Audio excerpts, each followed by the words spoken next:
Bien, bonjour à tous. Je viens 5 minutes pour vous faire les liens concernant le conte dont je vous ai parlé sur les signes sauvages, qui est vraiment le conte de cette période-ci. Vous savez qu'on va rentrer dans la période d'Halloween, on va rentrer dans cette période de Samhain, et les signes sauvages contiennent toute une symbolique qui parle aussi de cette période-ci. C'est un merveilleux conte pour enfants. Moi, j'ai toujours adoré ce conte d'Andersen qui s'appelle Les signes sauvages, qui est inspiré des 6 signes de Grimm. Alors, il y a quelques petites différences dans les contes, mais pas énormément. Et dans celui de Grimm, si je me souviens bien, la jeune fille s'enfonce dans la tristesse. Et dans celui d'Andersen, vous verrez, enfin, quand je vous le raconterai, elle est plutôt dans le silence. Mais tout ça nous intéresse pour faire nos liens avec ce conte et cette période très particulière de l'année. Alors, je vous le raconte en 2 minutes, sinon vous irez l'écouter. J'ai mis un lien sur la page Rose et Or qui vous permet d'écouter ce conte. Alors, c'est celui d'Andersen, en tout cas, c'est 11 frères, 11 fils du roi, et une fille, la sœur, qui vivent très heureux. Vous connaissez l'histoire, c'est toujours la même dans les contes. Le roi se remarie avec une femme qui veut absolument se débarrasser des enfants issus du premier lit. Donc, qu'est-ce qu'elle fait? Elle transforme les fils, donc les fils du roi en cygnes sauvages, et elle chasse Elisa de la maison. Alors, Elisa, elle essaye de retrouver ses frères, elle tombe sur la fée Morgane, qui justement, sous l'apparence d'une vieille femme, lui indique comment retrouver ses frères qu'elle retrouve sous la forme des cygnes blancs couronnés et qui l'emmène dans une lointaine contrée où elle vit avec eux et elle se désespère de pouvoir trouver une solution pour leur rendre leur forme d'avant. Alors, dans une grotte où elle se trouve, elle demande de nouveau à la fée Morgane de l'aider, qui lui apparaît dans les rêves et lui dit, écoute, si tu veux redonner la forme première à tes frères, ce que tu devras faire, c'est filer des tuniques d'ortie. Et pendant que tu files ces tuniques d'ortie, et une ortie très particulière qui se trouve dans une caverne ou au pied des cimetières, eh bien, quand tu fileras ces tuniques, tu ne pourras pas prononcer un mot. Alors Elisa s'exécute, c'est très dur parce que bon, elle a mal aux mains, elle a mal aux pieds, parce qu'elle doit fouler aussi ses orties pour tisser ses tuniques de peau, ses tuniques d'ortie. Et donc elle file, elle fait ça, et toujours dans le silence le plus absolu, ses frères comprenant qu'elle a accepté ça pour les délivrer de leur forme, de l'enchantement donné par la belle-mère. Et puis ce qui devait arriver arriva. Dans la caverne, un roi qui passait par là tombe sur Elisa, qui voit qu'elle est magnifique, parce qu'effectivement elle est magnifique, mais qui ne parle pas. Et la seule chose qu'elle parvient à faire avant qu'il l'emmène, parce qu'il ne veut pas la laisser toute seule dans cette caverne, c'est qu'elle puisse amener toutes ces tuniques de chambre et continuer à tisser. Évidemment, les gens la trouvent un peu étrange. Vous imaginez, elle ne prononce pas un mot et elle est tout le temps occupée à tisser ses orties pour faire ces tuniques un peu particulières. Donc, ils essayent, vraiment, ils se disent, mais qu'est-ce qu'elle fiche? C'est soi-disant notre reine, et vous voyez ce qu'elle fait. Et ce qui devait arriver aussi arriva, c'est qu'elle finit par manquer d'orties qu'elle avait ramassées dans cette grotte. Or, la fée Morgane lui avait dit, si tu n'as plus d'orties, tu dois aller dans les cimetières pour t'en procurer. Parce que c'est ce type d'ortie pousse là. Donc, elle va fouler dans les cimetières, elle récolte ses orties, elle continue à tisser, mais donc tout ça sous les regards éberlués des gens qui se disent « mais qu'est-ce qu'elle fiche notre reine ?» Et donc, finalement, on dit que c'est une sorcière, on la condamne au bûcher, et toujours, Elisa ne peut pas se défendre, puisque vous savez bien que la fée Morgane lui a dit « si tu acceptes de faire cette tunique de peau, pendant tout le temps où durera ton travail, tu ne pourras pas prononcer un seul mot. » Donc elle ne peut pas se défendre, elle est condamnée comme sorcière, on l'emmène sur le bûcher, elle continue à tisser jusqu'au dernier moment, et au dernier moment, 11 cygnes couronnés d'or arrivent vers elle, elle leur jette les tuniques de peau confectionnées avec les orties, et ils reprennent leur apparence d'avant. Alors, indépendamment du fait que j'ai toujours été, je trouve que c'est un très joli conte, il y a énormément de clés symboliques dans ce conte. Il y a déjà les signes. Les signes, dans toute l'imagerie de la sorcière à cette époque-ci, c'est vrai que les signes, ce sont les oiseaux migrateurs, les oiseaux de passage.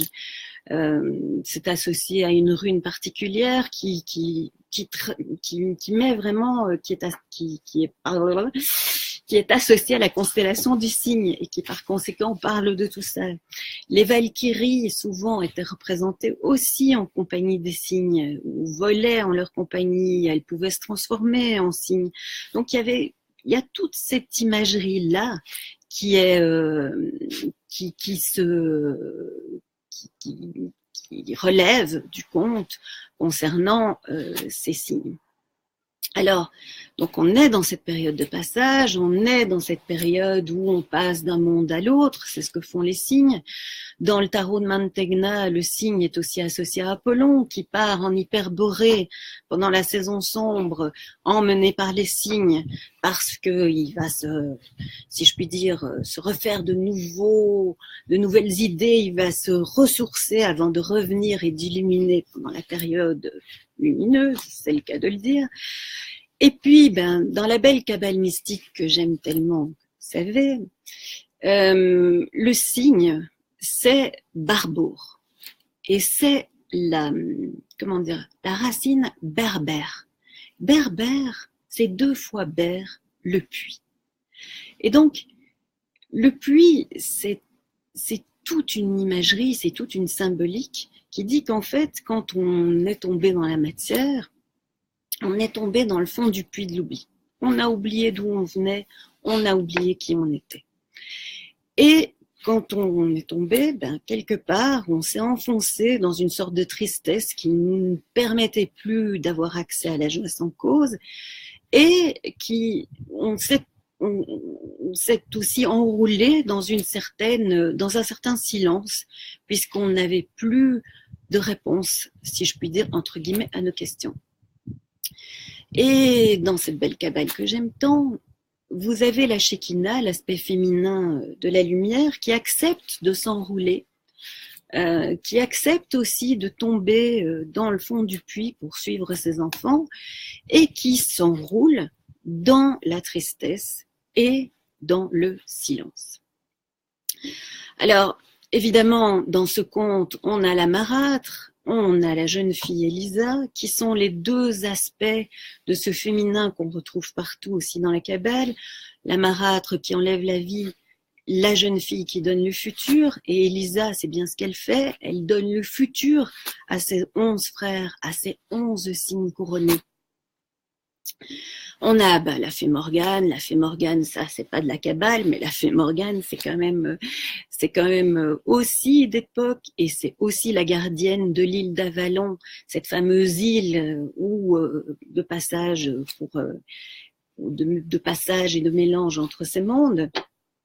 On a dans ce conte où elles tissent l'ortie, mais l'ortie c'est une symbolique énorme. L'ortie en Kabbale, c'est Sirpad. Sirpad, c'est de nouveau comme racine, Sefer, donc là-dedans on a le livre, on a le chiffre, on a Saraf, les séraphins, mais on a aussi donc avec un dalet, la porte, Sirpat, donc Sirpat, la porte du livre, la porte d'un feu, la porte d'une connaissance.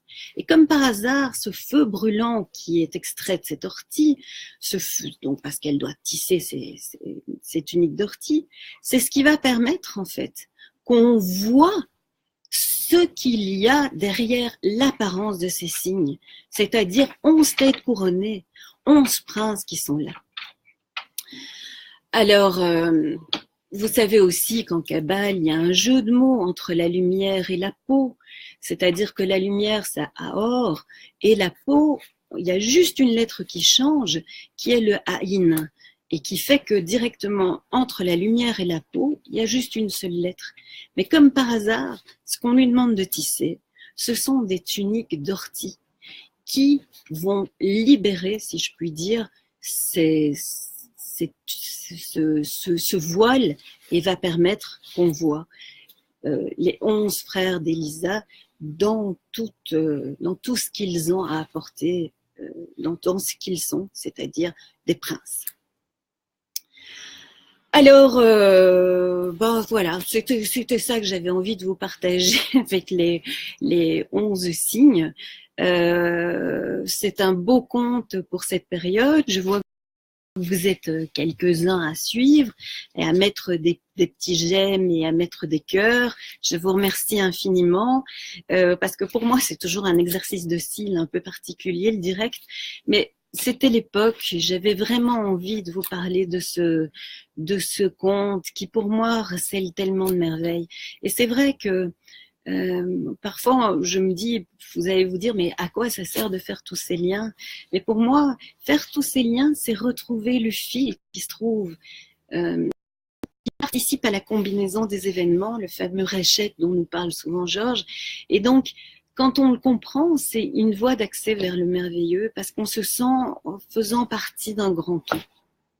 Alors, voilà, c'était ce que j'ai envie de vous partager. Vous voyez que le temps est magnifique. Je suis toujours dans mes belles montagnes très ressourçantes, d'où je vous envoie des tonnes de bisous et je vous souhaite une excellente fête d'Halloween ou de Samhain, suivant ce que vous fêtez. Je vous embrasse. Merci de m'avoir écouté.